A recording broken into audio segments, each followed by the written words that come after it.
Сайн байцгаана уу? Энэ өдрийн мэндийг хүргэе. Өнөөдрийн манай онтайм Propus програмын онлайн сургалт маань эхлэхэд бэлэн боллоо. За өнөөдрийн сургалтаараа програм руу орохдоо юун дээр анхаарах ёстой? За мөн програм дээр байдаг. За бидний өдөр тутамд хэрэглэгддэг зэсүүд дээр шаардлагатай гэсэн хийдэг үйлдэлүүдийг за мөн илүү дэлгэрэнгүй байдлаар та бүгддээ хүргэх болно. За хэдүүлээ хамгийн эхлээд болохоор манайхтай холбогдоод манайхаас ямар нэгэн засвар зүйлийг авах шаардлагатай байх юм бол Any Disk гэдэг зүйлээр холбогдоод манайх руу туслан зөвлөгөө авнаа. За Any Disk гэж юу хэлээд байгаа юм бэ гэх юм бол манай ашигладаг хэрэглэгч нарын компьютерын дэлгэцэн дээр энэхүү улаан дүрэлжин дотор цагаан ромтой буюу Any Disk гэдэг зүйл байгаа. За энэхүү Any Disk гэдэг дээр дарах юм бол ингээд улаан оронтой тоо гарч ирнэ. 10 оронтой. Тэнгүүд заавал энэ 10 оронтой тоог хийлж өгснөөрөө манай инженерүүд маань таны энэ хийсэн кодуудыг хийгээд таны компьютер руу нэвтэрч ороод тань дээр шаардлагатай тусламж зөвлөгөөнүүдийг өгнө гэсэн үг. За тэгээ Any Disk-ээр холбогдохын тулд та заавал интернеттэй байна. За мөн Any Disk рүүгээ дарж орсон байх шаардлагатай. За тэгэхгүй бол зарим хэрэглэгч нар маань Any Disk-ийн тоог цээжилчээд хилээд байдаг. Хэрвээ тэгэх юм бол таны компьютер руу нэвтрэх боломжгүй гэсэн үг. Тэгэхээр заавал интернеттэй байна. Any Disk рүүгээ дарж ороод тухайн тоонуудын бүгдийг нь заавал ижилж өгөх шаардлагатай байгаа. За ингээд хэдүүлээ Any Disk-ээр холбогдсныхаа дараа үнэхээр танаа дээр шаардлагатай байгаа засвар үйлчилгээнүүдийг тэр доороо хурдан шуурхаа авна гэсэн үг. За тэгээ манай онтайм Propus програмын хамгийн сүүлийн шинжлэхдээд одоо яг хэн хэрэглэгчид маань ашиглаж байгаа хувилбар болох юм бол яг энэ компьютерийн дэлгэцэн дээр харагдаж байгаа энэхүү хэсэг байгаа. За ингээд програмтайгаа танилцах юм бол хамгийн дээд талд нь болохоор таны програмын дуусах хугацааг заадаг. Одоо жишээлбэл 2027 оны 9 сарын 3-ны 23 цаг 59 минутанд програмын хугацаанд дуснаа гэд мэдээлэл өгдөг. За тэгээд доош явах юм бол салбар дээр болохоор дэлгүүр нь хэрвээ нэг салбар дэлгүүртэй байх юм бол зөвхөн нэг салбар дэлгүүрийн нэр нь харагдана. Хэрвээ тусдаа өөр салбартай, админтай, хянахтай, нягтлан ярваараа нэвтэрч ордог байх юм бол энэ дээр дарах юм бол бүх нэрнүүд маань ингээ харагддаг байгаа. Салбар дээр яг нэг салбар дэлгүүрүүд шүү. Энэ дээр нэвтрэх нэр бол биш. За тэгээд доош явах юм бол нэвтрэх нэр. За нэвтрэх нэр дээр болохоор та админ, менежер, борлуулагч гэдэг хэрэгүүдээр нэвтэрч орно. Хэрвээ нягтлантай байх юм бол мөн нягтлан гэд нягтлангаа хүчих юм бол нягтлангаараа нэвтэрч орж болно. Дээрээс нь бүр дэлгүүрийн эзэн буюу хяналтын компьютер авах юм бол мөн хяналт гэж бичих юм бол хяналтаараа нэвтэрч ордог байгаа. За хэдүүлээ борлуулагч дээрээ дараад нэг нэвтрээд үзье. За борлуулагч дээр дарах юм бол борлуулагч маань ямар үүрэгтэй, ямар эрхтэй байх юм бэ гэх юм бол зөвхөн борлуулалт хийн өөр ямар нэгэн үйлдэл хийх боломжгүй. За тэгээ хэдүүлээ нэмэлтсэн дээр нэг дарчээ. Нэмэлтсэн дээр дарах юм бол энэ дээр бол ингээд зарим зэсүүд маань ингээд тодроод харагдаж байгаа. Зарим нь болохоор ингээд бүдэг. За тэгээ яагаад ийм байдаг юм бэ гэх юм бол борлуулагч маань зөвхөн эдгээр тодорсон эрхүүдийг хийх эрхтэй байдаг гэсэн. За жишээлбэл би борлуулагчтай дата авалт ирэх өгмөр байна. Үлдэгдлийг харуулмаар байна. Өдрийн хаалтыг хэлгэмээр байна. Борлуулалтын тайлангийг харуулмаар байна. Касын тайлангаа бас хэвлээд өөрөөсөө хардаг байна гэх юм бол энэхүү эрхүүдийн маань болохоор админ өөрөө заавал зөвшөөрнө. Зөвшөөрснөөхөө дараа эдгээр ингээд тодорсон зэснүүд шиг ингээд тодорч тань дээр харагдана. Ингэснээрээ борлуулагч маань тухайн эрхүүдээр тухайн үйлдэлүүдийг хийх эрхтэй болж байгаа гэсэн. За тийм учраас борлуулагч маань зөвхөн борлуулалтын өөр ямар нэгэн бол эрх байхгүй. За тэгээд дэлгүүр дээр болохоор та өөрөө суудаг бол админаараа нэвтэрч орж болно. Хэрвээ худалдагчтай бол заавал борлуулагчаар нэвтэрч орох юм бол дараа нь бол тухайн борлуулагч хэдэн төгрөгийн борлуулалт яаж хийсэн байна, хэдэн сарын хэдэнд ээлж нь гарсан, солигдсон байна гэдэг ч юм уу тухайн мэдээллүүдийг харах боломжтой. Тэгэхээр манайхаа анханасаа хэрвээ худалдагч суулгадаг бол анханасаа борлуулагч гэдэг нэрээрээ нэвтрүүлээд оруулах юм бол амар байдаг байгаа. За тэгээд доош явах юм бол энэ дээр болохоор дэлгүүрийнхаа яг програм руу нэвтрэх нууц үгээ хийж болно. За нууц үг дээр болохоор анх нэг програмыг суулгасан хүмүүс болохоор маш амархан 3 оронтой тоог бол автоматар танаас суулгасан байдаг. Хэрвээ та тухайн нууц үгээ солино гэх юм бол тохиргоо гэдэг дэс рүүгээ ороод нууц үгээ шууд өөртөө солиод дурын ямар ч оронгоор үүсгээд хадгалах боломжтой гэсэн. За тэгээд доошоо явах юм бол энэ дээр болохоор баримт 3. За тэгээд зарим хүмүүсийн програм дээр төхөөрөмж дээрх гэдэг бичгнүүд байгаа. анзаарсан бол за тэгээд баримт 3 гэх юм бол ерөөсөө за танай програмаас гарч байгаа баримт маань шууд татвар руу илгээгддэг тохиолдолтой гэсэн үг. За тэгээд баримт төхөөрөмж тэр гэх юм бол та өөр дээрээ 3 хоног дотроо цуглуулад баримтаа татвар руу илгээнэ гэсэн үг. Гэтэ ер нь бол заавал 3 хоног дотроо нэг илгээнэ гээд баримтаа илгээгээд одоо байгаадах шаардлагагүй, боломжтой бол одоо дэлгүүрээ хаах болгондоо буюу өдрө болгон ч юм уу те баримтуудаа илгээд ер нь бол зүгээр, яагаад гэвэл хүмүүс маань мартчихдгийг. Тэгснээрээ шууд танаас гарч байгаа баримт маань болохоор цуглааны дугааргүй баримт нь одоо гарахаа болдог ч юм уу те, тиймэрхүү асуудлууд үүсдэг. Тийм учраас манайхаа аль болох өдрө болгон баримтаа илгээх гэдэг төвшин дээрээ дараад илгээчих юм бол баримт маань татвар руу илгээгдчихэж байгаа гэсэн. За тийм мөн програм руугаа нэвтэрч орохоос өмнө одоо энэ интернет, operator number, за тэгээд эдгээр бичгнүүд маань яг ногоон болоод хэвийн ажиллаж гинүү гэдгийг нэг шалгаад өгвөл зүгээр. Яагаад гэвэл хэрвээ эдгээр маань шалгаж байна гэсэн төлөвтэй байх юм бол програм руугаа нэвтэрч орохгүй мөн цаашлаад баримт гарах боломжгүй болчихдог байна. Тэгэхээр манайхан анханасаа эдгээр зүйлүүдийг анхаарчих юм бол ямар нэгэн асуудалгүйгээр програм руу нэвтэрч ороод баримтаа гаргаад явна гэсэн. За тэгээд шинэ хэрэглэгч нартаа нэг мэдээлэл өгөхөд за энэ над дээр болохоор энэ нөөд төлөгч тим. За зарим хүмүүс дээр нөөд төлөгч үгүй байдаг. За яагаад ийм бэ гэх юм бол за шинэ дэлгүүрийн хувьд болохоор яг нөгөө аль биесны татвар төлөгч болоогүй байгаа гэсэн үг. За тэгээд тухайн танай дэлгүүрийн борлуулалтанд тухайн сарда 50 сая хүрчих юм бол аль биесны татвар төлөгч буюу энэ хүү бичиг маань тийм болно. За гэхдээ та нөөд төлөгч үгүй ч гэсэн танахаас бол суглааны дугаард бол барих гарахгүй гэсэн үг бол биш. За танад болохоор суглаанд оролцох хэрэгтэй баримт бол гараа явж байгаа гэсэн үг. За яагаад энийг тайлбарлаад байгаа юм бэ гэхээр нөгөө зарим хүмүүс маань ингэж орж ирдэг л те. Ингээ манайх баримтаа гарч ирээд манай баримтыг ингээд манайхаас нөгөө худалдаа авалт хийсэн хэрэглэгч маань уншуулсан чинь тухайн баримтууд маань ингээд алдаатай уншигдахгүй байна. Танаа баримт чи одоо ингээд алдаатай юм шүү. Баримт чинь буруу гараад байгаа юм шүү гэд гомдол хэлээд ингээд холбогддог. За тэгэх юм бол тухайн хэрэглэгч нар маань яагаад гэж байгаа юм бэ гэх юм бол за хэдүүлээ нэг дэлгүүрээс баримт аваад тухайн баримтаа баримт дээр уншуулах юм бол шууд одоо 200, 300, 400 гэд мөнгөнд дүнгууд нэмэгддэг те. Тэр баримтууд бол мөнгө нэмэгдэхгүй ерөөсөө шууд уншигдаад дараа нь харин суглаанд оролцох хэрэгтэй баримтууд байдаг гэсэн үг. Тэгэхээр хэрвээ та бүгд маань яг анханасаа шинэ дэлгүүрийн хувьд болохоор аль биесны татвар төлөгч болоогүй бол тухайн баримтуудыг за дэлгүүрээс нь худалдаа авалт хийж байгаа хэрэглэгч нартаа шууд тайлбарлаад өгвөл ер нь бол зүгээр байдэн шүү. За юм байна. За тэгээд доошоо явлаа. Энэ дээр болохоор мөн нэвтрэх хэсэг дээр эний диск байгаа. За магадгүй компьютерийн дэлгэцэн дээр нь эний диск нь байхгүй байх юм бол та програмынхаа нэвтрэх хэсэг дээр байгаа энэ эний диск дээрээ дарчих юм бол за мөн эний дискийн линк нь гарч ирээд за мөн энэчнээсээ та мөн эний дискнийхаа тоог хэлээд манайх руу холбогдох боломжтой. За тэгээд мөн доор нь нэмэлт төсөлт болон санал төсөлт гэдэг хоёр зүйл байгаа. За нэмэлт төсөлт нь маань яа гэм бэ гэхээр та хэрвээ манайхаас одоо жишээлбэл купеийн төсөлт буюу купе холбоол байна гэх юм бол энэ дээр та өөрийнхөө бүх мэдээллүүдийг оруулаад манайх руу илгээчих юм бол эргүүлээд тань руу 24 цагтаа эргэж холбогдоод тухайн интеграцийн талаар танд одоо мэдээлэл өгдөг гэсэн. Жишээлбэл Купе байна, М-банк байна, Голомт банк байна. Тэгэхээр эдгээр интеграцуудыг тас сонирхч ивэл шууд энэ дээрээ дараад манайх руу илгээчих юм бол эргээд тань руу шууд холбогдох боломжтой байдаг гэсэн. За тийм мөн санал хүсэлт гэж байгаа.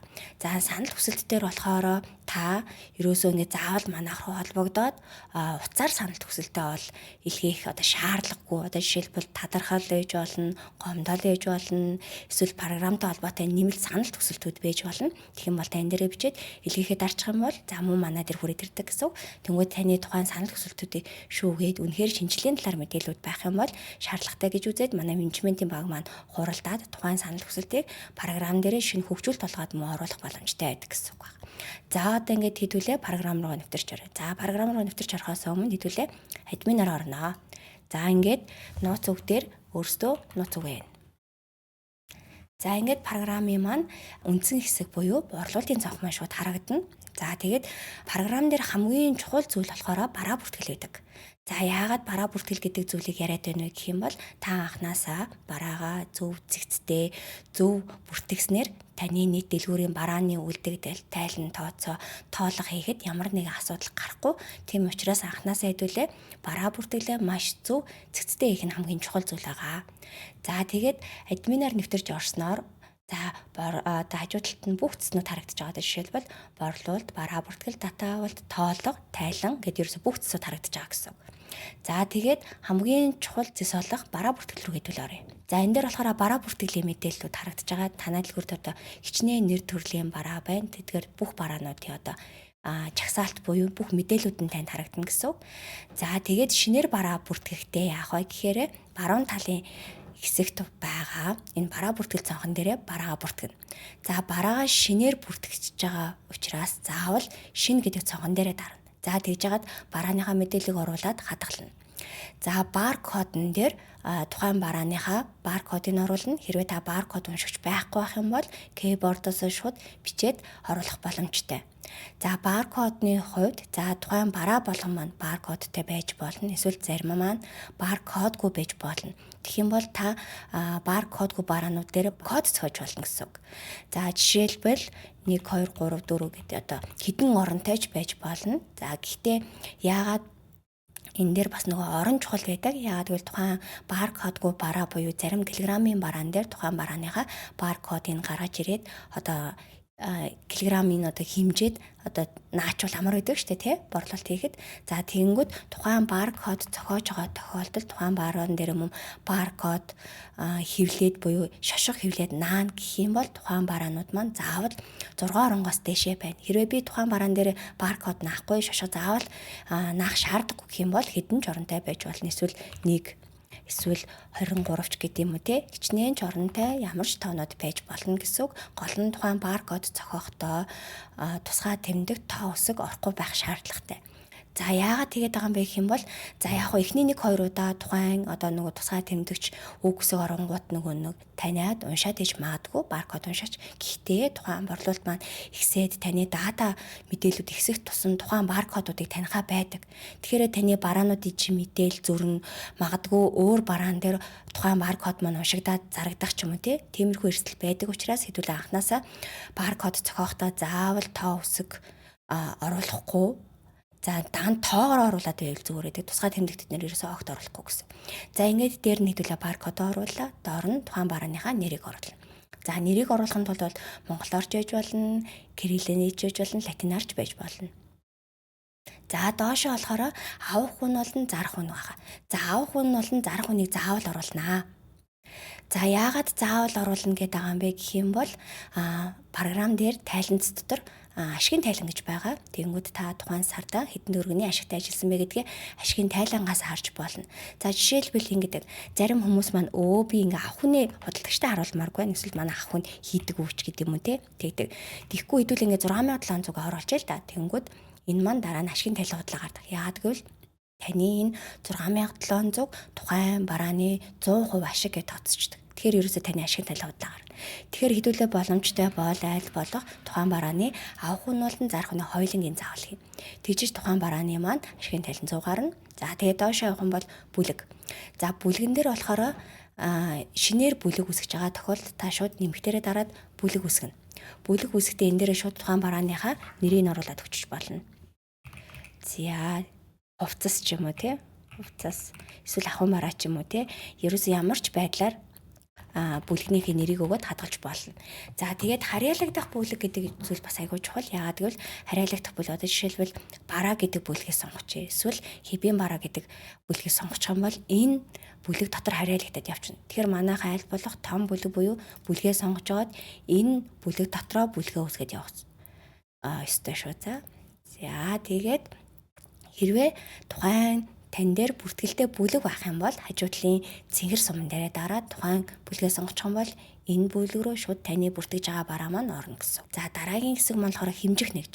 Хэмжих нэгж дээр болохоор тухайн бараа маань ширхэг килограмм, метр хайрцаг ч юм уу те ямар байдлаар одоо бүртгэгддгийг тэрийгэ заавал сонгоно. За ширхэг бол ширхэг. За ер нь бол килограммын бараа хөвчлэн гардаг. Одоо жишээлбэл хүнсний ногоо, жимсгэн дээр килограмм гэдэг сонголтыг сонгочих юм бол хэдүүлээ борлуулалтын дээр одоо жишээлбэл за 1 кг айлмд сонголонгууд 500 грамыг авлаа гэд 0.5 гэж биччих юм бол тухайн бараа маань шууд килограммаар бодоод програм шууд тооцоолоод гаргадаг жишээний. Тэгэхээр ер нь бол заавал тухайн барааныхаа хэмжих нэгжийг сонгочих юм бол анханасаа зөв байдаг. За тэгээд доор нь болохоор нийлүүлэгч. За нийлүүлэгчийг болохоор хэдүүлээ ингэн.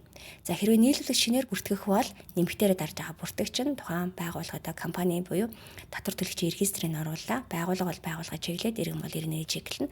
За тэгээд нэр болон заавал утасны дугаарыг оруулна. За ингээд нийлүүлэгчээ бүртгэж болно. Хэрвээ нийлүүлэгч бүртгэхгүй гэх юм бол заавал бүртгэх шаардлагагүй байгаа. За хэрвээ бүртгэлтэй нийлүүлэгч байх юм бол хажуудлын цэгэр сум нэрээр дарж агаад тухайн нийлүүлэгч рүү шууд хариулуулж болно. За дараа нь болохоор нэгдсэн англи.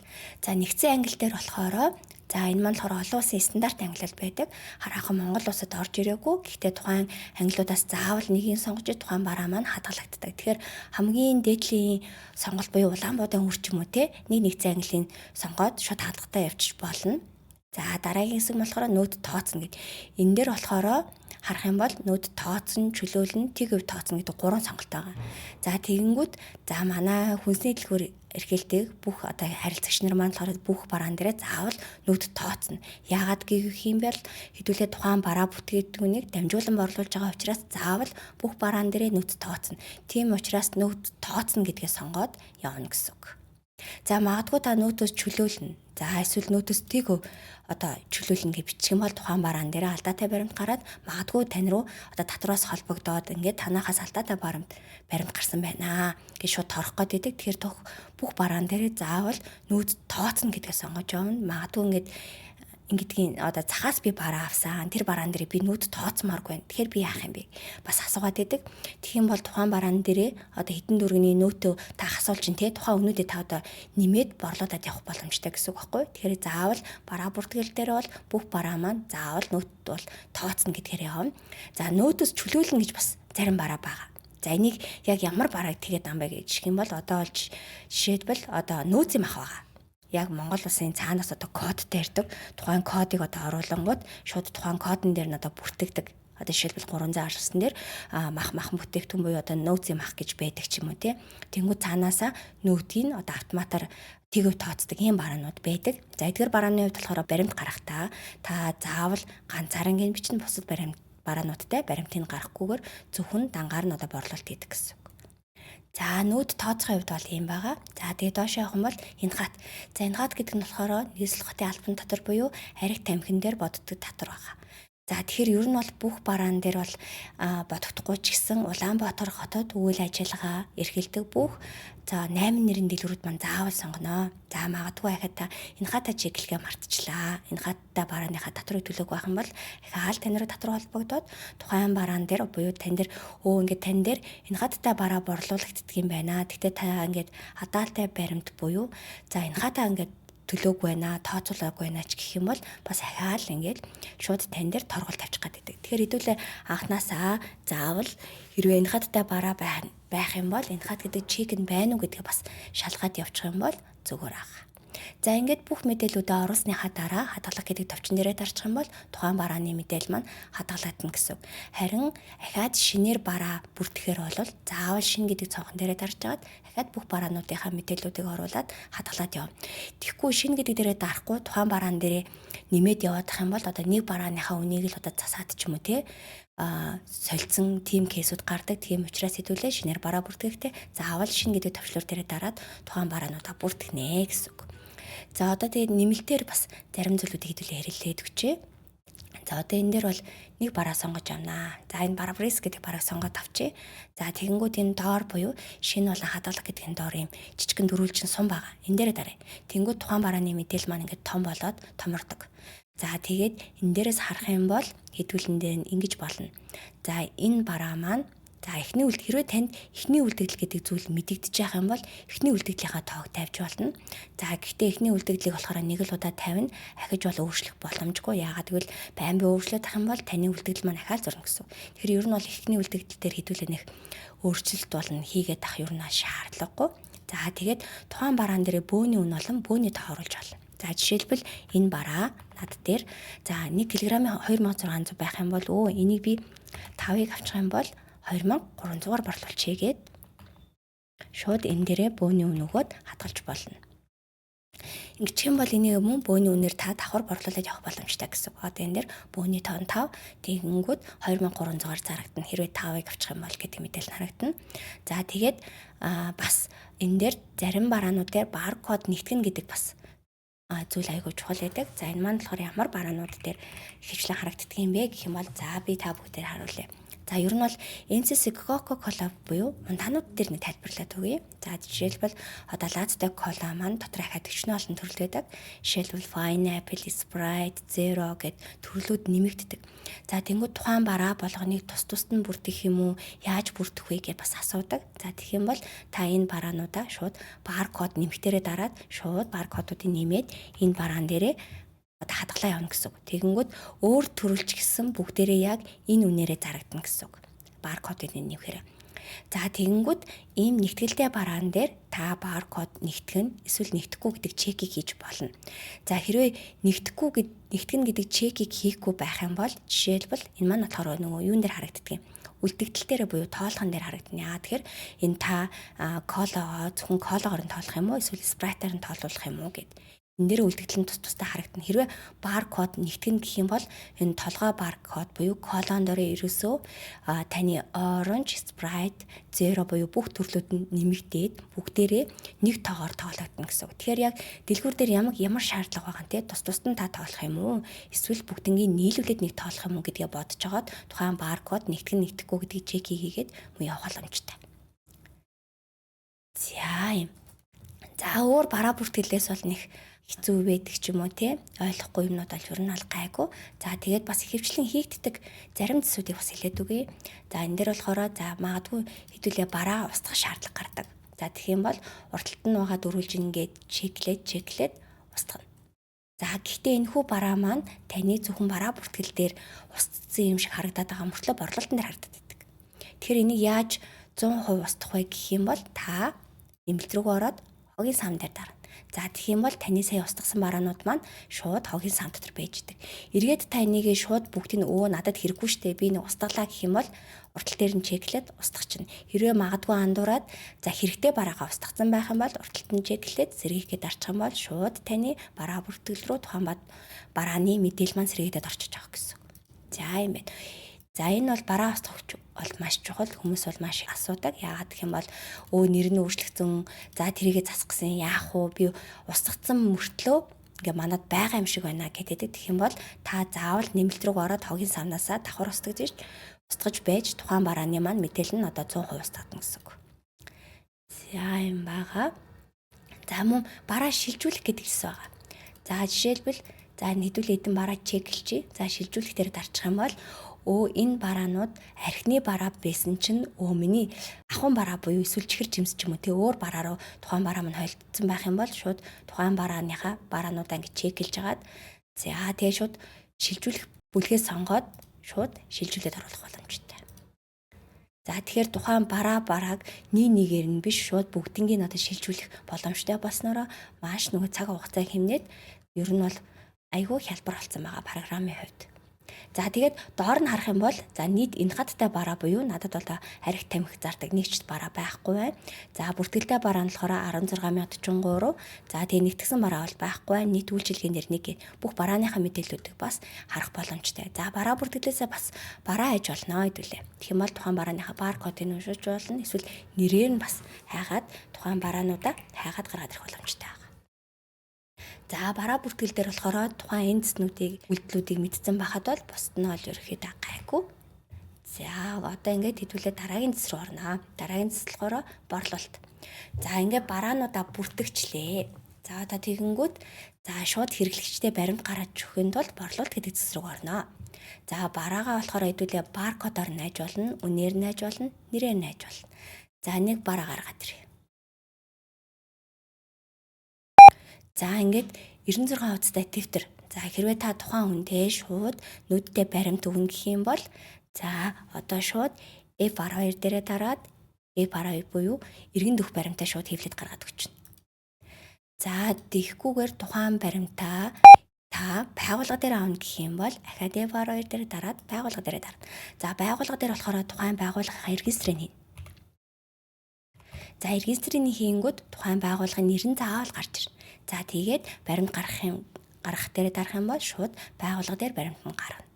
За хэрвээ татвар төлдөг хувь хүн байх юм бол хувь хүн гэдгээ сонгоод тухайн хүний регистрийн дугаарыг хийгээд замун баримтаа гаргаад өгч болно. За гарсан баримтны үед болохоор суглааны дугаар бол харагдахгүй. Яагаад гэвэл тухайн үнийн дүн маань шууд тухайн компани татвар төлөгчийн регистрэл очсон байгаа. Харин QR-тай баримт гарна гэсэн үг байна. За одоо тэгээ хамгийн сүүлийн үед болохоор одоо нөгөө байгаль орчиндөө эко, за мөн цаас бага хэрэгэлдэг, заавал принтер арах шаардлагагүй, за мөн эсвэл принтерийг эвдэрсэн, за ямар нэгэн байдлаар тухайн үедээ одоо баримт өгөх шаардлагатай байх юм бол та хялбар бүртгэл гэдэг зүйл бол маш амар байгаа. За хялбар бүртгэл гэж яад юм бэ гэх юм бол таны баримт дээр бүртгэлтэй утасны дугаар эсвэл баримтын кодоо оруулаад тухайн үнийн дүнтэй баримтаа шууд баримт руугаа одоо бүртгүүлж болно гэсэн. За одоо жишээлбэл хэдүүлээ харъя. За одоо болохоор би баримт бүртгэлтэй утасны дугаар оруулнаа. За тэнгүүд шууд миний мэйл хаяг гарч ирээд таарж байгаа учраас илгээхэд арчин. За тэнгүүд миний шууд баримт руу баримт илгээгдэж байгаа гэсэн. Тэгэхээр хэдүүлээ заавал цаасан баримт гаргаад тухайн заавлээж байгаарай баримт нь гарахгүй болч дахиж гарах гээд байна гэх шаардлагагүйгээр хэдүүлээ хялбар бүртгэлээ ашиглаад шууд тухайн хүний баримт руу зам автоматар илгээх боломжтой гэсэн. За тэгээд мөн борлуулалт хийж явахдаа за тухайн борлуулалт маань картаар, дансаар, бэлтнээр, зээлээр яг ямар нөхцөлөөр борлуулагчж байгаа нь энийг анханасаа зөв сонгоо явуучих юм бол кассын тайлан дээр тухайн мэдээлүүд маань зөв харагддаг. За одоо хэдүүлээ бас нэг заавал мэдсэн байхад бас нэг илүүдгүй гэх юм бoo. За нэг тийм бас үйл байгаа. За одоо жишээлбэл за энэ барааны хувьд харах юм бол энэ бараагаа хэдүүлээ яаж гарах вэ гэх юм бол за тухайн энэ бараан дээр зарим хүмүүс маань баримт гахгүй гараа явчихдаг. За тэгэнгүүт энийг яах юм одоо бараанаас хасмаар байдаг, баримтыг гармаар байдаг яах юм бэ гэж эргэлзээд байдаг. Тэгэх юм бол та шууд энийг F8 гэдэг төвчлөрөөр хадгалж болно. За тэгэх юм бол тухайн баримт нь гараагүй. Гэтэ таны нийт барааны үлдэгдлээс нь одоо хасалт хийгээд байгаа үйлдэл. За гэвч ингээ баримтыг хадгалсан байж исэн чинь тухайн хэрэглэгч маань эргэж орж ирээд уучлаарай би сая ингээ танахаас баримтаа авах мартцсан байна. Баримтаа авъя гэд эргээд ороод ирэх юм бол та нэмэлтс рүү ороод баримт хэвлэг дээрээ дараад шууд одоо хадгалсан баримтаа эргүүлээд одоо нөхөд хэвлээд гаргах боломжтой гэсэн үг. Тэгэхээр энийг бол маш олон хүмүүс асуудаг. Энийг бас ингээд өдөр тутамдаа хэвшил болгоод ч юм уу хийгээд явбал бас маш амархан үйлдэл байгаа. За тэгээд шинэ дэлгүүрийн хувьд буюу байнга одоо жишээлбэл одоо байнга бүртгэлтэй байхгүй шинээр ирсэн бараа байж болно. Гэхдээ хэдүүлээ програм дээр бараа бүртгэлийн ороогүй байх юм бол та нэмэлтс рүүгээ ороод одоо энэ галс гэдэг зэсээрээ шууд үнийн дүнтэй баримт гаргаж өгөх боломжтой. Одоо жишээлбэл би 10,000 төгрөгийн баримт гаргачих. Эвлэх гээл дарчна. Би 25,000 төгрөгийн баримт гаргачих. Гэт бүх үнийн дүнгийг оруулаад шууд хэвлээд тухайн хэрэглэгчтэй мөн өгөх боломжтой гэсэн үг. Энэ маань болохоор тухайн барааны мэдээлэл маань програм дээр ороогүй буюу бараа бүртгэл нь ороогүй. Гэхдээ нүүдийн баримтыг өгөх шаардлагатай бол энэхүү галс гэдэг зэсээрээ та баримтын шууд ороод үнийн дүнгээр нь гаргаад өгөх боломжтой гэсэн. За одоо тэгээд програмын шинжилэлээс одоо маш бас хялбар болгоод бас зарим зүйлүүдийг дэлгэцэн дээр гараад өгсөн байгаа. Одоо манайхан анзарч ивэл за доор төлөх гэдэг төвшүүд байгаа, купе байгаа, М-банк байгаа. За тэгээд эдгээрийг яаж ашиглах вэ гэх юм бол за эдгэрийг бараа уншуулнаа. За тэгээд купе дээр дараад за тухайн бараа шууд купе буюу купеэр төлөлт хийх боломжтой. Одоо энэ дээр хийдэд давхар хийж. За энэ цонхон дээр болохоор купе гэдэг сонголтыг заавал чеклээд үнэн нь очино. Үүнийхээ дараа одоо F2 дээр дарна. Тэгвэл нөгөө инженер минь төвшлийн програм учраас купе холбоогүй байгаа. За тэгээ купе сонгочих юм бол энэ дээр шууд QR код гарч ирээд тухайн одоо барааг одоо купеэр борлуулж болно гэсэн. За тэгээ купеийн давуу тал бол юу гэдэм бэ гэх юм бол та заавал утсан дээр одоо мессеж хэрхийг хүлээгээд ч юм уу за хүлээж гарах мөнгө нь ороогүй юм шиг байна гэдэх шаардлагагүй таны дансанд мөнгө орсон бол баримт хэвлэгдэж гарна.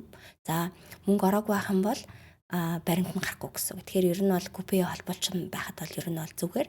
За тэгээ купеийн хувьд болохоор манахаас бол үн төлбөргүй шууд холбоод өгчнө. Гэхдээ тухайн купе гэдэг компани нь тухайн орлогынхоо нийт 1% шимтгэлийг авдаг. Тийм учраас одоо байнга одоо хүмүүстээ хэрэглүүлэх биш. Яг купе одоо асууж байгаа хэрэглэгч нартай аль болох зөвлөд явбал дэлгүүрийн хувьд бас арай алдагдал багтаа гэсэн үг. За дараа нь болохоор банкны босуудыг одоо холбож болно. Одоо ийм банк байна. хаан банк байна, голомт банк байна. Тэнгүүд босуудаа бас холбож болно.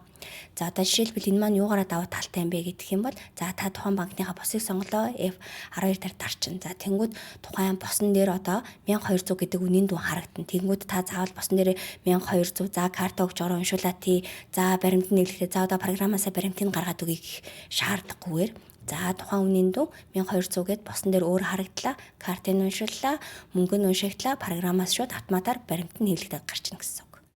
Тэгэхээр иймэрхүү үйлдэлүүдийг хэдүүлээ програмтайгаа за холболт хийлгэснээр ерөөсөө л таны цаг завыг л хэмнээд байгаа гэсэн. Тэнгүүд кассан дээр нь маш их ачаал үүсээд байнга хэрэглэгчнэр ихтэй байх юм бол ерөөсөө газ бичлэлтэй хийгээл хүмүүсийнхээ барааг бичээл хүмүүст хэрэглэгч нартаа бада баримтаа өгөөд явах боломжтой гэсэн үг. За борлуулалтын дээр бол эдгээр зүйлийг бол мэдсэн байхад бусд нь бол нэг шаардлагагүй гайгүй. За бас нэг нэмэлтээр их юм бол за ингэнэ.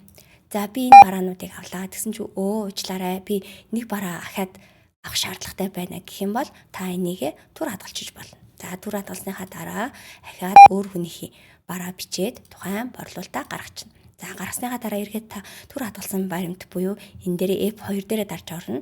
За та үргэлжлүүлэх босгоно гэх юм бол устгах дээрээ дараад за ингээд явчих болно гэсэн. Тэгэхээр бас энэ үйлдэлүүдийг хэдүүлээ хөвшөөд явуул зүгээр. За ингээд хэрэглэгч болгон бас шууд нэг төлбөр тооцоо хийчихсэн бараагаа солих ч юм уу тий бараа нэмэх шаардлага гарах юм бол түр хадгалах гэдэг зэсийг ашиглаад мөн хийх боломжтой гэсэн үг. За одоо хэдүүлээ дараа нь түүх гэдэг зүйл рүү орно. За түүх гэдэг зүйл маань болохоор за бараа бүртгэл борлуулалтын дараа бас ордог.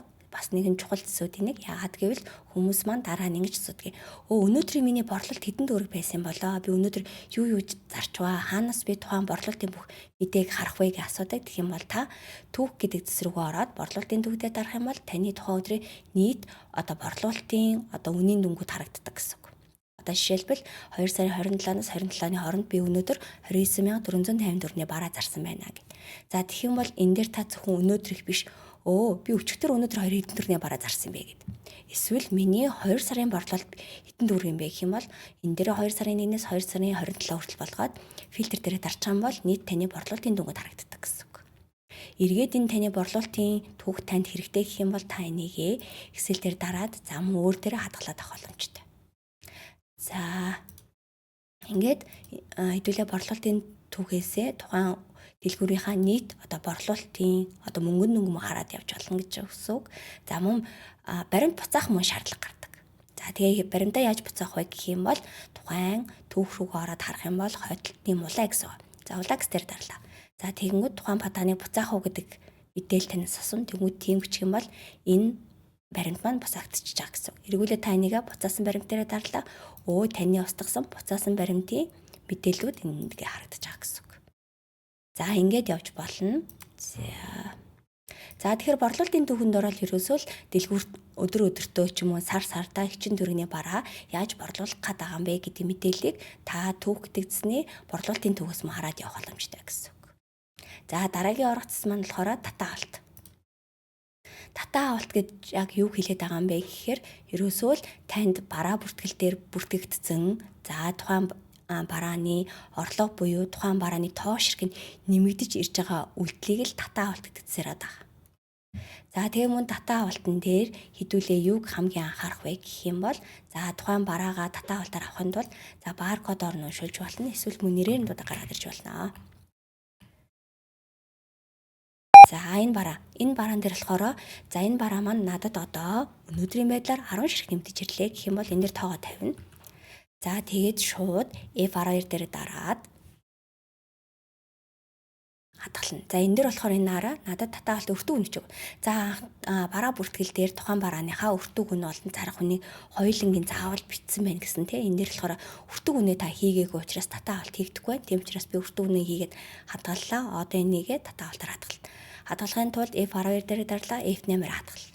Ерөөсөө л за тэгэхээр заавал F8-аар дарж ир тухайн барааныхаа мэдээллийг орлогодож авнаа. За тэгэхгүй хүмүүс маань ингэдгийн тоонуудаа бичээд одоо жишээлбэл энэ бараа 6.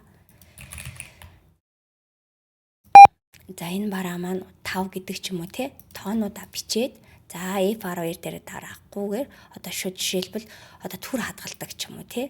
Тэгээ хадгалцдаг. Хэрвээ тэх юм бол энэ маань ерөөсөө таны татаа авалт маань хийгдэггүй гэсэн үг.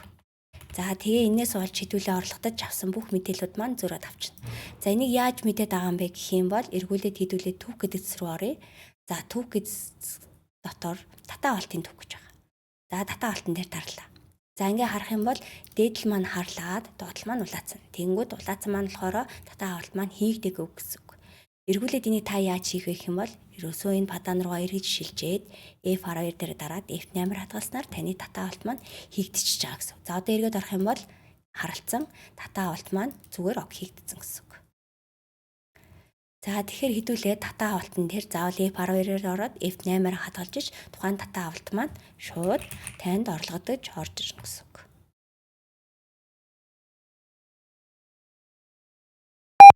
За мөн татаа авалт дээр ийм зүйл байгаа. Хэрвээ та нийлүүлэгч бүртгэдэг байх юм бол нийлүүлэгч бүртгэж болно. Тэнгүүд тухайн нийлүүлэгчийг хэрвээ сонгох юм бол тухайн нийлүүлэгчийн танай дэлгүүрт нийлүүлдэг бүх барааны мэдээллүүдийг хараад тухайн бараагаа жишээлбэл бүх бараа нэг өдөр ирэх одоо алдгүй байдаг шүү дээ. Жишээлбэл яг дуусан бараа тий. Дуусан бараа эсвэл 10 бараа танд нийлүүлдэг байлаа гэхэд тухайн өдөр зөвхөн 2 нь ирсэн байх юм бол тухайн бараануудаа сонгоод шууд татаа авалтаа хийгээд хадгалах боломжтой гэсэн үг.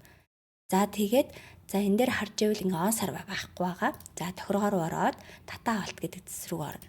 За тэгэнгүүт татаа авалтын огноо өөрчлөх буюу энийг чиглээд өгнө.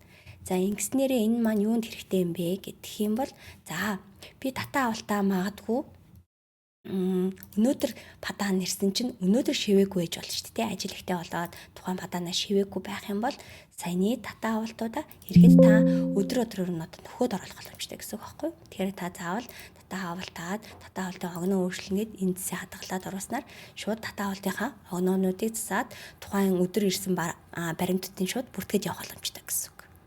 За татаа авалтан дээр болохоор эдгээр зүйлүүдийг хийж болно. За мөн эргүүлээд та тухайн татаа авалтын падаанаа түр хадгалаад эргүүлээд бүгдийг шивснийхаа дараа эргүүлээд програм руу ороод хадгалах боломжтой. За татаа авалт дотор мөн шошго гэдэг зүйл байгаа. За шошго нь болохоор яг нөгөө дэлгүүрийн ланган дээр тавигдаад тухайн барааны үнэдийг үнийн цааснуудыг л яриад байгаа. За тэнгууд програмын хувьд болохоор принтер шошго, A4 шошго, наалддаг шошго гэдэг 3 төрлийн шошго гарнаа. За принтер шошго нь яа гэм бэ гэхээр ерөөсөө таны баримт хэвлээд байгаа. Баримтаар шууд одоо тухайн баримт маань хэвлэгдээд гараад ирдэг гэсэн үг. За энэ дээр хэмжээгээ заавал сонго гэдэг. За ингэ харж байна тий. За тэгээ энэ дээр болохоор тухайн барааныхаа баркодыг уншууллаа. За тэгэнгүүт за тухайн барааны нэр маань үн маань баркод ингээ харагдаад. За мөн тухайн шошго хизээ гаргасан тий тэр он сар харагдана. За тэгээд энэ дээр болохоор маш анхаарах зүйлүүд юу юм бэ гэх юм бол та цаасны төрлөө заавал сонгосон байна. За тэгэнгүүт ямар принтерээр хэвлэдэг те тэр принтерээ заавал сонгосон байна. За тэгээд хэвлэгдээрээ дарах юм бол энэ хүү шошго маань хэвлэгдэж гарч ирээд та ланган дээрээ тавиад тухайн барааныхаа энэ тухайн үнээр нь одоо борлуулад явах боломжтой гэсэн үг. За A4 шошго гэдэг маань болохоор яг зориултын принтер буюу тухайн принтерийн инсталлыг таниулаад яг програмтай холбосны дараа A4 шошго хэвлэгдэж гарна. За наалддаг шошго гэдэг болохоор тусдаа принтер. За тэнгуут тухайн принтерийн инсталлыг заавал компьютер дээр мөн суулгасан байна. За мөн тухайн зориултын цаасан дээр хэвлэгдэж гарна. Одоо ийм арталтай ийм наалддаг цаас байгаа. За тэнгуут уртал дээр нь барааны мэдээлэл гарлаа. За хуулж аваад тухайн одоо килограммын буюу алимут дээр наа ч юм уу тий шууд хуулж аваад бараан дээр нь тухайн барааныхаа шошгыг одоо шууд наагаад явах боломжтой гэсэн. Энэ нь болохоор наалддаг шошго гэдэг. За тэгэхээр ер нь бол шошго бол өдөр тутам ашиглагддаг. За тэгэхээр бас хэрвээ ашиглахаар байх юм бол та татаа авалт руу ороод шошго гэдэг зэс рүүгээ дарж ороод тухайн за шууд баримтан дээр шошгоо гаргаад хэвлээд өөртөө авч болно гэсэн үг. За эргүүлээд түүх рүү орох юм бол түүхэн дээр болохоор саяны бас татаа авалтууд харагдана. Таны хийсэн татаа авалтууд харагдана. Эргүүлээд уучлаарай би ингээд буруу падаа авсан байна. Энийг устгасан юм бэ? Яах юм бол гэх юм бол та татаа авалтын түүх рүү орж аваад устгах дээрээ дараад шууд падааны тиймгээд бараануудаа устгаад явах боломжтой. За татаа авалт зэсээр та бас ямар үйлдэлийг хийх боломжтой байдаг вэ гэх юм бол тухайн барааны хэрвээ үнэн өөрчлөгдсөн байх юм бол та шууд үнийг өөрчлөх боломжтой. За одоо жишээлбэл энэ барааны үн маань зарах үн маань 1500 болсон байж болно. За ирж байгаа үн маань болохоор 1200. Тэгэх юм бол шууд энэ мөрөн дээрээ засаад барааныхаа мэдээллүүдийг оруулах боломжтой гэсэн үг. За тэгэхээр үнээс гадна барааны нэр бүлгээч мөн давхар өөрчлөөд явах боломжтой. За мөн хэрвээ дэлгүүр дээр нь огт зарагддгүй бараа шинээр ирэх юм бол за та тус бараг шинээр бүрдэх үү гэдэг танаас асуусан. Тэгэх юм бол тим дээрээ дараад тухайн барааныхаа мэдээллийг эхнээс нь оруулаад шинээр бараа одоо бүртгээгээ одоо тухайн бараагаа одоо шинээр програм дээр одоо бүртгэж болно гэсэн үг. Тэгэхээр мөн дата авалт таацсан дээр тухайн шинээр ирсэн бараагаа бүртгэж болно. Барааны хэрвээ үн өөрчлөгдсөн байх юм бол үнийг өөрчилж болно. За мөн барааныхаа орлогоо авч болно. За мөн тохоор шошго хэвлэж авах боломжтой гэсэн үг. Тэгэхээр ер нь бол дата авалт засээр анзаарч ивэл бүгдээрээ бас олон үйлдэлүүдийг хийх боломжтой байдаг бахнэ. Дараа нь болохоор хоёр том цэс үлдсэн. Энэ маань болохоор тайлан тоолголт гэдэг хоёр цэс байна. За тайлан руу оръё. За тайлангийн хувьд болохоор манай програм маань болохоор яг 100% одоо нөгөө санхүүгийн програм бол биш. Гэхдээ таны яг дэлгүүр дээрээ борлуулалт хийдэг програм дээр бүртгэлтэй бараанууд дээр бараа тус бүр дээр нь тайлан тооцоо мэдээллүүдийг авч болно. За ямар тайлангууд гардыг бэ гэх юм бол барааны тайлан, борлуулалтын тайлан, кассын тайлан, харилцагч тайлан эдгээр тайлангуудыг таарч болно. За барааны тайлан үлдэгдэл дээр даръя. За үлдэгдлээр дарах юм бол яг өнөөдрийн хувьд тухайн дэлгүүр дээр ямар бараа хичнээн төрөл яг хэдэн одоо төрөний үлдэгдэлтэй ямар бараа байгаа юм бэ гэдгийг харж болно гэсэн үг. За хэдүүлээ ингээ харах юм бол энэ дээр жоох ингээ харахаар холилдсон ингэж харагдаад байгаа. Та бүлэг гэдгийг аваад дууссан барааг ялгах эсвэл дуусаагүй барааг ялгах гэх юм бол бүр ингээд тус нь хараад явах боломжтой гэсэн. Маш хялбар гэсэн. За тэгээ үлдэгдлийн хувьд болохоор та яг өнөөдрийн үлдэгдлээ харж болно. Эсвэл та үгүй ээ би 1 сарын 31-нд ямар хэдэн төгрөгийн барааны үлдэгдэлтэй байсан болоо гэх юм бол тухайн он саруудаа өөрчлөө фильтр дээр дарчих юм бол тухайн өдрийн үлдэгдлүүд танд бас харагдаад явах боломжтой гэсэн үг. Тэгэхээр та үлдэгдлээ ер нь бол өнөөдрөөр харах уу, сараар харах уу, өчигдрөөр харах уу гэдгээ өөрсдөө сонгоод фильтрдчих юм бол одоо ямар ч өдрийн үлдэгдлээ хараад явах боломжтой гэсэн. За эргээл танд энэ нийт барааны үлдэгдэл хэрэгтэй гэх юм бол та Excel дээрээ дараад шууд өөр дээрээ одоо файл болоод хадгалаад авч болно. За тэгээд бас хүмүүсийн тогтмол ашигладаг үйлдэл гэх юм бол за бараагаар нь үлдэгдэл харж болно. За энэ чэнэс хэдүүлээ нэг бараа ингээд хуулаад авчээ. За тайлан руу орлоо. Энэ search хэсэг дээр тухайн бараагаа тавиад хайчих юм бол тухайн барааны мэдээлэл маань харагдана гэсэн. Энэ мэдчлэн хэдүүлээ ерөөсөө за нэг бараа ч юм уу яг нэг тухайн барааны үлдэгдлийг мэдэх шаардлагатай бол тухайн барааныхаа баркодыг уншуулад шууд үлдэгдлийг хараад явж болно гэсэн үг. За юм бэ. За дараа нь болохоор орлого. Орлого дээр болохоор ерөөсөө таны дата авалтыг яриад байгаа.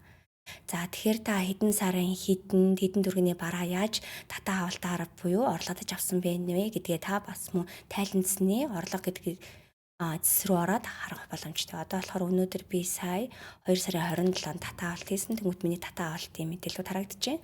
За жишээлбэл за би 2 сард хэдэн төгрөгийн бараа авсан болоо гэх юм бол 2 сарын 1-ээс 27 гээд фильтр дээр дарчих юм бол таны 2 сарын бүх дата авалтууд харагдана. За тэгээд хэдүүлээ нөгөө бараа бүртгэл дээрээ нийлүүлэгч бүртгэдэг байх юм бол за энэ нийлүүлэгч дээрээ бүр дараад зөвхөн тухайн нийлүүлэгчээс авсан одоо нөгөө падаануудыг тус нь зам уу ялгаад хардаг боломжтой гэсэн. Тэгэхээр бас уг нь бол нийлүүлэгчээ хэдүүлээ бүртгээд оруулах юм бол дараа нь маш хялбар байдаг л гэсэн. Тухайн нийлүүлэгч тус бүр нь одоо жишээлбэл MCS Coca-Cola компаниас хэдэн төгрөгийн бараа авсан, Анамгоос хэдэн төгрөгийн бараа авсан, Монсоос хэдэн төгрөгийн бараа авсан гэд бүх нийлүүлэгчээр нь тус нь одоо үнийн мэдээллүүд нь хараад явна гэсэн. За одоо ингээд хэдүүлээ мөн эргүүлээд энэ танд орлогцсон буюу дата авалт хийсэн мэдээллийг өөр дээр хадгална гэх юм бол дахиад Excel дээр дараад өөр дээрээ файл болоод хадгалчихна. За мөн ахаад барааны хувьд тухайн барааг яаж авсан юм болоо гэх юм бол зөвхөн барааныхаа баркодыг уншуулад за мөн ингээд тус нь хараад явах боломжтой гэсэн үг. За дараа нь болохоор зарлага. За зарлагын хувьд нь болохоор ерөөсөө л таны борлуулалтыг яриад байгаа. Тэгэхээр борлуулалтын хувьд болохоор та зөвхөн өнөөдрийн борлуулалтынхаа зарлагыг арж болно. 2 сарынхаа зарлагыг ч юм уу тий. Бас тухайн сараар нарна гэх юм бол дээр нь өөрчлөөд хараа явах боломжтой. Эргүүлээд мөн адилхан Excel дээр өөр дээр хадгалаад авчна. Яг тухайн нэг барааны хувьд гэх юм бол мөн энэ дээр нь тухайн бараа уншуулад шууд зарлагыг хараад явах боломжтой гэсэн үг. За дараа нь болохоор үнийн түүх. Үнийн түүх дээр болохоор нэг бараа хизээч нэг үнээрээ бол зарагддаггүй. За байнга өөрчлөгдөөд тухайн барааны үнэ нь бол нэмэгддэг. Ер нь бол нэг үн нь бол багасаж орж ирнэ гэж бол бас нэг бодохгүй байна. Ер нь бол барагдана нэмэгдээд орж ирдэг. За тэгэхээр тухайн барааныхаа үн өөрчлөсөн түүхүүдийг харж болно. За гэхдээ бас анхаарах зүйл юу байдаг вэ гэхээр та хэрвээ өнөөдөр тухайн барааныхаа үнийг өөрчилсөн бол шууд өнөөдрөөс таны тухайн бараа маань цацагдсан үнээрээ зарагдана. Магадгүй өмнөх үнэ нь хямдхан өнөөдөр нэмэгдэнгүүт өмнөх үлдэгдэлтэй байсан чинь тэдэн ширхэг бараа нь хуучин үнээрээ гарна. За тэнгүүд өөрчилснөөс хойш бараанууд маань тэгж гарна гэдэг юм бол байхгүй. Яг таны тухайн барааны үн зассан өнөөдөр ч юм уу яг одооноос тухайн барааны үн маань өөрчлөгдөд зарагдана гэсэн. Энэ дээр бас маш анхаарч манайхан анхаарах хэрэгтэй байдгийг шүү. За юм байна. Дараа нь болохоор үлдэгдэл гүйлгээ. Үлдэгдэл гүйлгээ бол маш хэрэгтэй зүйл гэж боддог. Яагаад гэвэл барааны үлдэгдэл бол байнга зөрдөг. Жишээлбэл өөр бараан дээр тухайн бараа маань борлуулагдсан байхад ч юм уу тиймэрхүү кейсүүд гараад байдаг. Тэгэхээр та тухайн яг нэг бараараа шүүн гэх юм бол та тайлбарсны үлдэгдэл дээрээ дараад хайчвал илүү амар. За яагаад тэгээд байгаа юм бэ гэх юм бол энэ дээр бас сайн мэддэггүй юм шиг. Ингэдгийн нэг бараагаа уншуулчих юм бол тухайн барааны орлого, зарлага бүх мэдээллүүдийг нэг цонхон дээр харчна гэсэн үг. Жишээлбэл энэ барааг энэ зарлагдсан байна, зарлага, энэ орлогдсон байна, энэ зарлагдсан байна гэдэг ч юм уу Ерөөсөө бүх мэдээллүүдийг хараа явчихдаг гэсэн. Тэгэхээр үлдэгдэл гэдэг зүйлээс тухайн барааны үлдэгдэл хэрвээ зүрх юм бол та энэчнээсээ шууд шүүгээд хараад явах боломжтой гэсэн үг шүү. За юм байна. Тэгэхээр барааны тайлан бол маш амархан. Та барааны үлдэгдлээ харна, хорлогоор нь, зарлагаар нь, үнийн түүхээ харна, үлдэгдэл гүйлгээнээсээ барааныхаа мэдээллийг шүүж харж болно гэсэн. За дараа нь болохоор борлуулалтын тайлан.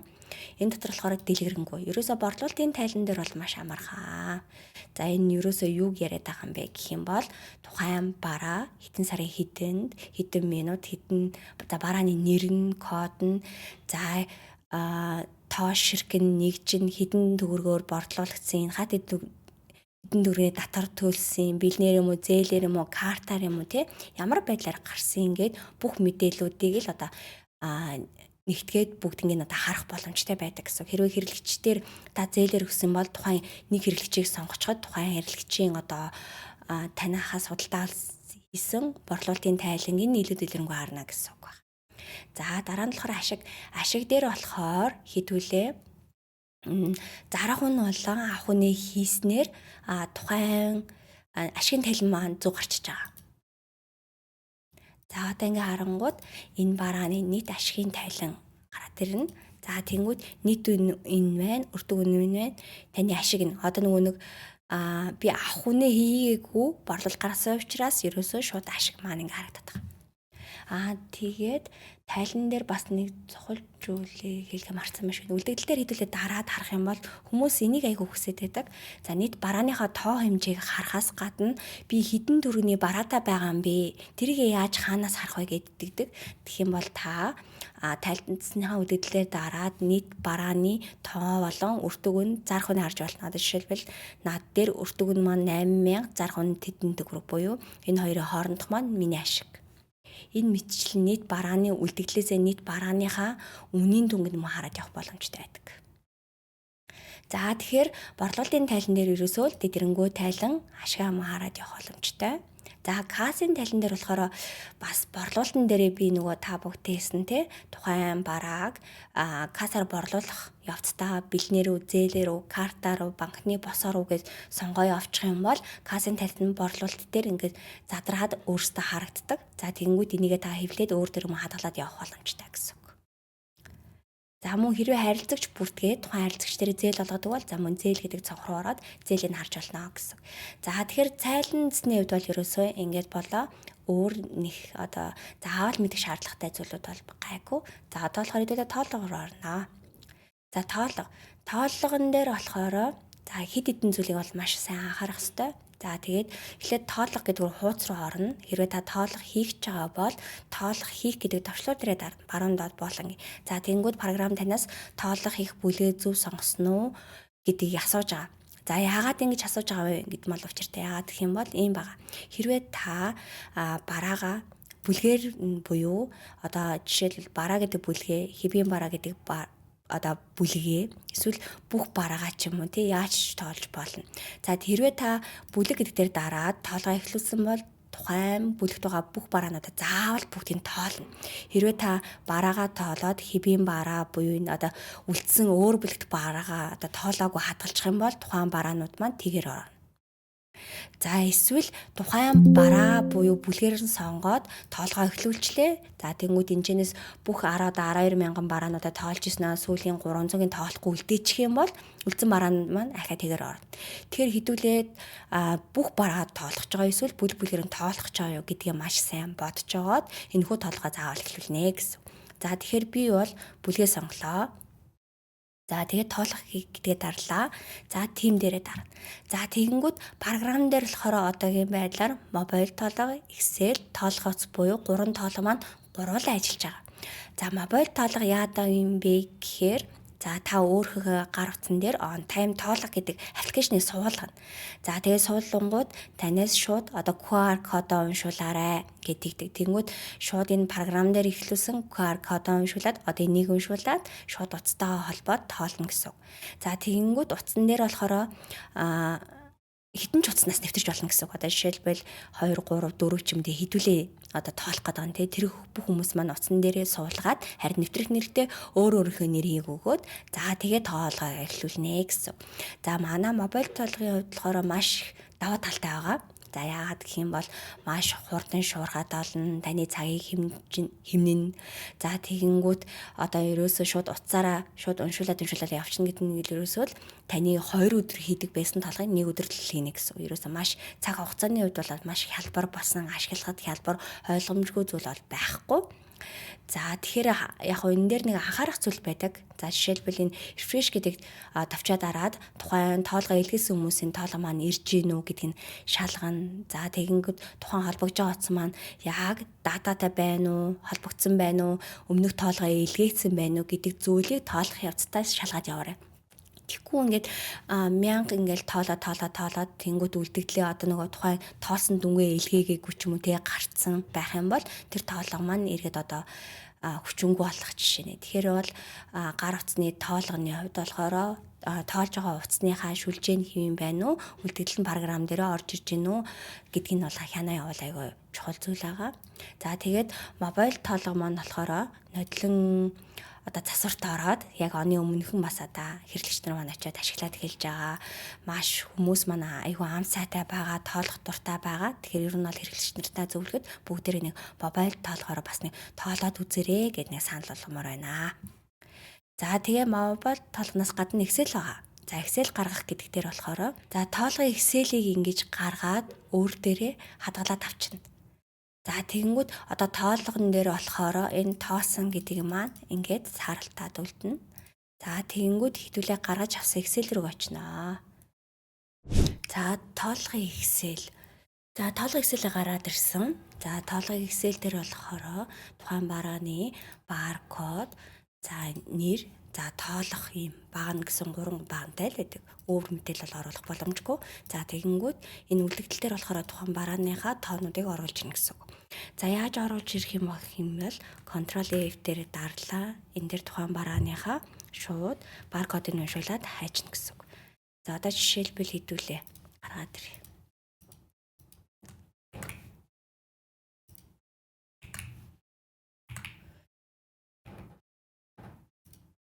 За тэгэнгүүт энд шууд хаагдаж гарч ирсэн. За мөр маань ингээд харагдаж байна. Энэ дээр одоо тоог нь хэдүүлээ 15, 13 ч юм уу тий. Ингээд тоонуудаа хийгээд бүгдийг нь одоо тоолно гэсэн. За тэгээ ингэж тоосныхаа дараа програм руугаа одоо энийг хуулж оруулна. За ингээд тоонууд оруулчих автоматар. За тэгээд энэ дээр анхаарах зүйлүүд юу гэдэг юм бэ гэхээр хамгийн гол зүйл маань ийм байна. За одоо нийт нийлбэрийг хардаг. За нийлбэр нь болохоор 183 ширхэг. За тэгэнгүүт Excel дээр одоо тоосон тооны нийт нийлбэр програм руу орохдоо яг тэрнтэй таарж гинүү гэдгийг нь бол харна. За тэгхгүйгээр манайхан одоо ингээ оруулаа хадгалж тэнгүүт тоолсон барааны тоо маань дутуу орчдөг. Одоо тэгэнгүүт таны бүтэн 1 2 өдөр тоолсон одоо цаг хугацаа одоо нэг хүч хөдөлмөр маань байхгүй болох гэдэг шүү дээ. Тэгэхээр ер нь бол тэр тоо маань таарж гинүү яагаад зарим нь одоо програм дээр ороогүй үлдчихв гэдг нь бол олно гэсэн үг. Магадгүй нөгөө бараа бүртгэл нь алдуутай байх юм бол зарим бараанд маань орохгүй үлдчихдэг гэсэн үг юм. Тэгэхээр би ерөөсөө Excel дээр байгаа нийт одоо барааны нийлбэр маань энэ програмд оруулсан барааны нийлбэрт яг таарж гинүү гэдгийг сайн одоо шалгаарай л гэдэг мэдээлэл өгöd байгаа. За тэгээд давхар бас хэд хэдэн анхаарах зүйлийг хэлж өгнө. За тэгэнгүүт хэрвээ магадгүй өнөөдөр хэдүүл тоолгоо эхэлчихэд өнөөдөр амжсангүй дараа тоолно гэх юм бол та энэ нүрээ алаа болохын тулд шинэ тоолгон дээрээ дараад арилгах чинь гэсэн үг. Тэгэхгүй заавал энэ тоолгоо хадгалах гэдгээр дарж болохгүй. Яг тэгвэл ямар нэгэн дүн оруулааг хадгалчих юм бол бараанууд нь шууд тэгээр орчдөг. Тэгэхээр ерөөсөө энэ дээр бол маш сайн анхаарнаа. За одоо дахиад хэдүүлээ. Excel бас хадгална. За тэгээд мөн хэрвээ за ингээд тоолох хийж явах явцдаа өөр үйлдэл рүү мөрдс одоо орох шаардлагатай. За тэгэнгүүт програмаас гарах шаардлага гарах юм бол тань тоолгоо за мөн түр хадгалчих болно. За тэгэхгүй ерөөсөө бас хадгалаад эсвэл ахаал тоолгоо эхлүүлчих юм бол үлдэгдэл маань зүрнэ. Тэгэхээр ер нь бол хэрвээ одоо өөр үйл хийх гэж байгаа бол хэрвээ бүр одоо манай анхаас асуух юм бол манайх руу холбогдол асуух юм. Тэгэхгүй болохоор хэдүүл өөртөө мэдээд хадгалж мадалчих юм бол ахаал үлдэгдлээ бууралж байгаа гэсэн үг. За одоо хэдүүлээ шууд саяны тоолгоо Excel-ээ импортлож оруулаад тоолгоо хадгалнаа. За оруулахын тулд импорт гэдэг товчон дээрээ дараад тоолгоо Excel оруулна. За тэгэнгүүт тоолгоо Excel хаана хадгалсан зөв Excel-ээ бас оруулнаа. За 27 энүүрээ байгаа. За open хийлээ. Импорт хийх үгээ асууж байгаа тийм ээ хий. За тэгэнгүүт саяны саарл байсан хэсэг маань шууд ногоороод ороод ирлээ. За одоо ингээ харах юм бол за нийт тоолсон барааны утга маань 16043 бүх бараан байна. За тэнгууд нийт нийлбэр буюу 183 яг таарч байна тий. Тэр гол нь яг энэ одоо тоог л хэдүүлээ яг Excel дээр байгаа тоотой таарч байна гэдгийг л тоолох хэрэгтэй. За ингээд тулцсан. За тийм учраас энэ тоолгоо хэдүүлээ хадгалнаа. За хадгалах дээрээ дараад заавал урлаг зарлага аавна. Яагаад бол нөгөө нэг яг өнөөдрийн байгаа үлдэгдлийгээ хэдүүлээ програм дээр ороод хадгалах чагаа. Тэгээ магадгүй өмнө нь танд байсан эсвэл нөгөө нэг байхгүй мөртлөө зарагдсан байх юм бол програм өөрөө автоматар орлого зарлага аваад таны үлдэгдлээ тааруулж байгаа гэсэн үг. Тэгэхээр заавал орлого зарлага дээрээ таарна. За ингээд тоолго амжилттайгээд хадгалчих. За эргүүлээд энэ мэдээлэл хаанаас харах юм бэ гэх юм бол тоолгын түүх дээр ороод харж болно. Одоо жишээлбэл харах юм бол би альт руу нэг тоолгыг түр хадгалсан те тэнгууд одоо энэ дээр улаагаад түр хадгалж харагдчих. За дээдлийн харлаад тоолго дууссан гэдэг хэсэг маань ингээд чек нь хасаалттай байх юм бол тоолго маань хийгдээд дууссан гэсэн үг. За одоо хэдүүлээ ийшээ ороод харна. Энэчнээс ерөөсөө манай гол үр дүн харагданаа. За яагаад гэвэл энэ дээр одоо ийм байгаа. За тэгээд иргэд энэчнээс яг ямар бараа дутсан, илүүдсэн тэр бүх мэдээлүүдээ одоо өөр дээрээ гаргаж аваад одоо тухайн мэдээлүүд одоо та шүүгээд хаарна гэсэн. За тэнгууд энийг та өөр дээрээ PDF-ээр одоо хадгалж болно, эсвэл Excel-ээр гаргаад аваад очиж болно гэсэн үг. За тэгээд хаана ямар бараа яаж зөрснөйгөө одоо хараад шүүгээд явах боломжтой байна гэсэн үг. За юм. За одоо хэдүүлээ дараагийн тоолгоор орноо. За тоолго хийхлээр дарлаа. За тэгэнгүүт хамгийн сүүлийн тоолго маань болохоор тоолгын хууц. За энэ маань болохоор бусад тоолгоноос юугаар даваа талтай юм бэ гэх юм бол энийг хэдүүлээ хэвлэж аваад гараараа тоолоод эргүүлээд програм дээр бичээд хадгадаг гэсэн үг. За энэ нь болохоор барааны баркод, нэр, үн. За хэрвээ эхний үлдэгдэл бичсэн бол эхний үлдэгдэл, орлого, зарлага, за эцсийн үлдэгдлгээ бүгднээрээ харагдана. За тэгээ энэ дээр болохоор та шууд тоонуудад тоолоо тавина гэсэн үг. За тэгээд энийг эргүүлээ програм дээр оруулаад хадгална. Юусе энэгээрэл давхад таалтай яг тухайн барааны үнэн харагддаг. Одоо үлдэгдэл нь харагддаг. Тэгэхээр л хүмүүс арай амар хялбар гэж бодоод идэв юм шиг байна. За тэгээ мөн адилхан энэ дээрээ одоо тухайн хэрэг цаасаа хулгаж байгаа бол энэ дээр шууд баркодыг уншуулаад тухайн бараануудаа тоо ширхгийн тавиа явчихна гэсэн. Одоо би энэ дээр ахаад нэг хадгалж үзлээ. Юусе ингээл ногоороо л авах юм бол таны тоонууд ороод байгаа гэсэн. За тэгээ хадгалахын хувьд болохоор хадгалт дээр daарлаа, ахад орлого зарлагаа орлоо. За ингээд хол хадгаж байгаа гэсэн үг. За эргүүлээд түүх рүү орлоо. Хадгалагдсан тоон маань үлдсэн байна. За ингээд хараж авч болно гэсэн. За ингээд тооллогын хувьд тийм бай. За тэгэхээр хэдүүлээ өнөөдөр ямар ч байсан борлуулалт, бараа бүртгэл, дата, тоолго, тайлан, түүх гэдэг бүх зүйлсийн талаар мэдээллүүдийг авсан. За тэгээд нэмэлтээр гэх юм бол за энэ цэцтэр болохоор бас зарим цэцүүд маань байгаа. За тэгэнгүүт хорогдлыг бас хэлээд өгье. За хорогдол. За хорогдол яад юм бэ гэхээр ийм төрлөө да. Хорогдол актэж болон буцаасан бараа, дотоод зардал, хангамж материалууд бусад. За нэг бараагаар за энэ барааг за над дээр болохоор 5 ширхэг зарлагданаа. За тэгэнгүүт за хангамж за тайлбар дээр нь болохоор би өөр дотоод дээр хийсэн гэж болно шүү дээ. За хэрэгцээгээ бичиж. За ингээ хадгалж. За тэгэх юм бол энэ тухайн хорлоргсан бараанууд болохоор нийт борлуулалтын буюу тухайн өдрийн орлогонд бол орохгүй. Гэхдээ таны нийт бараанаас үлдэгдлийг насаад байгаа үлдлээ. Энийг эргүүлээ та түүх рүү ороод за хорогдлын түүхтэй дараад харах боломжтой. Одоо шинэ энэ дээр тайлбартайгаа байгаа. Хангамжийн материал хэрэгцээг авсан байна. Нэгийг авсан байна.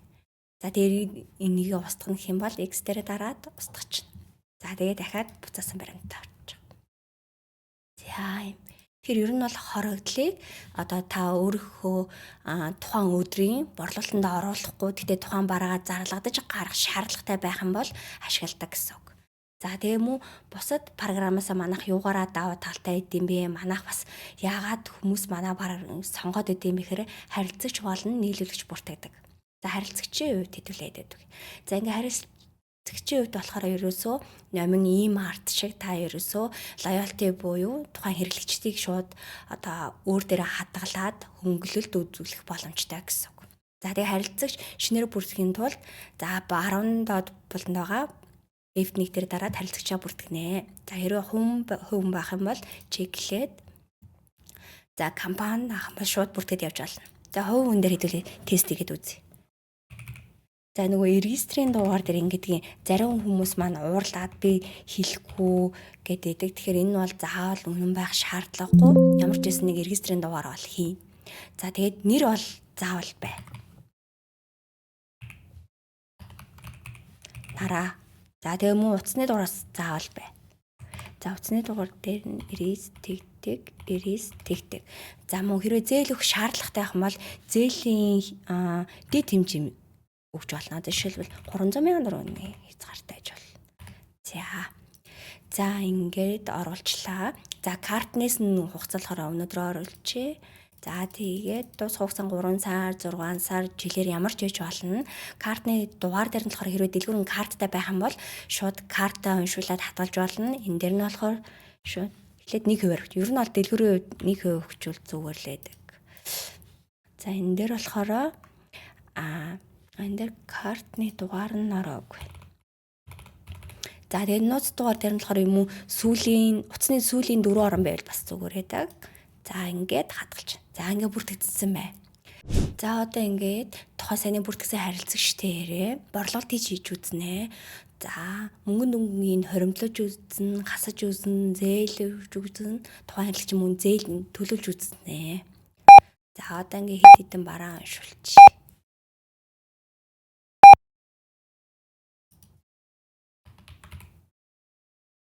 За энэ бараа гаргаж ирээд хөнгөлтийн картаараа тухайн хэрэглэгчийн мэдээллийг оруулна. За нууц үгийг оруулна.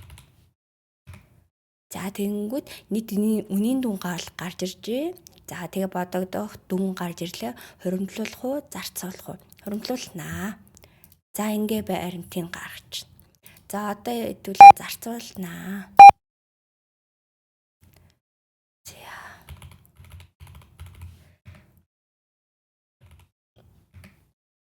За одоо төгмөг тэгж гарч нийт хуримтлуулсан дүн бодогдсон дүн за зарцуулах уу гэдэг чинь. Энд дээр болохоор та өөрөө бас 100 ч юм уу те 41 ч юм уу те өөр оруулж болно.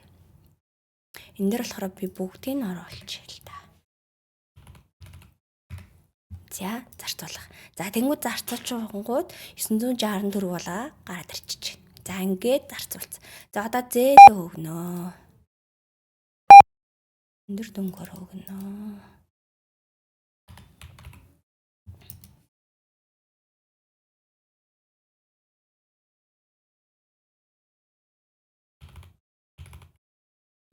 За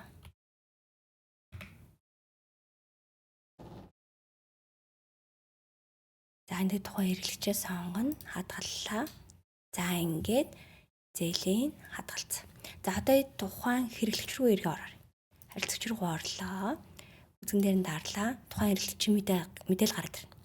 За тэгэнгүүт хөнгөлтийн картын хувьд болохоор эхлээд 12,954-ний бараа аваад за 129.54-ний бонус цугласан. Дараа нь 1,100 гээд 11 нийтдээ 140.5-ын хадгалах буюу зарцуулсан.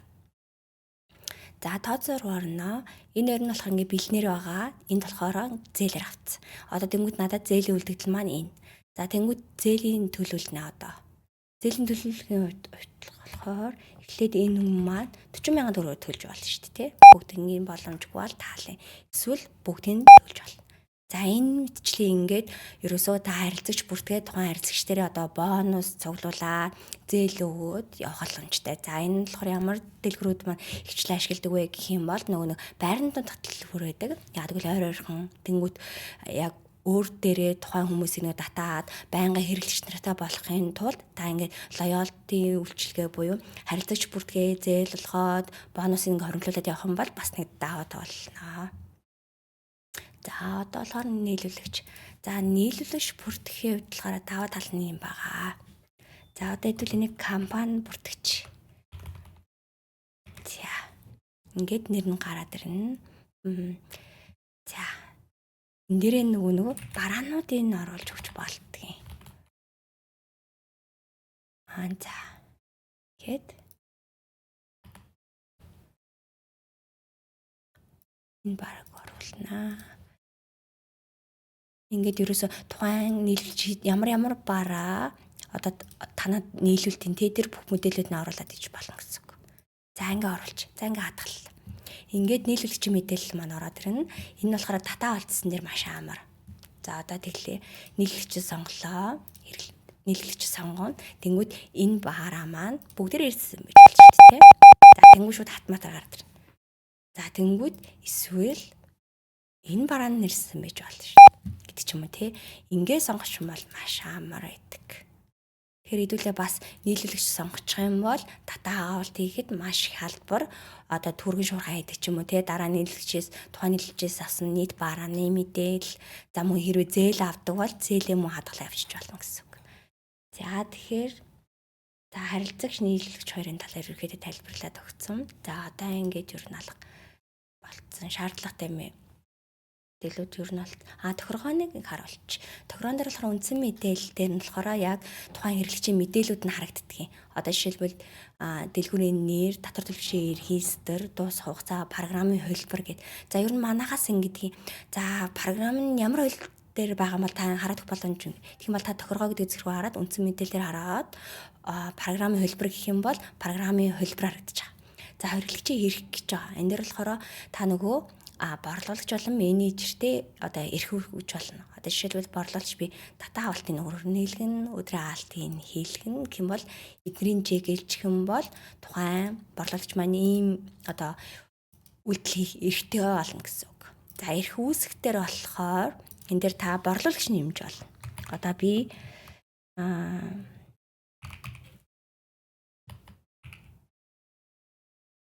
Сараг гэдэг хэрэглэж байж болно шүү дээ. Нууц өвгөө нь 18 тэгтэг. Ингээд хадгалж байна. Ингээд ийм шин одоо эрх үүсгэж байгаа гэсэн үг. За хэрвээ хэрэг засах бол нууц өвгөө бол энэ дэр нь засаал хадгалчих юм бол нууц өвгөө засчихна. Одоо Сарагийн ахын менежер хэрэгтэй бол би энэ дээр бол 78 хадгалж. За тэгээд үл нэтрэгс рүү буцъя.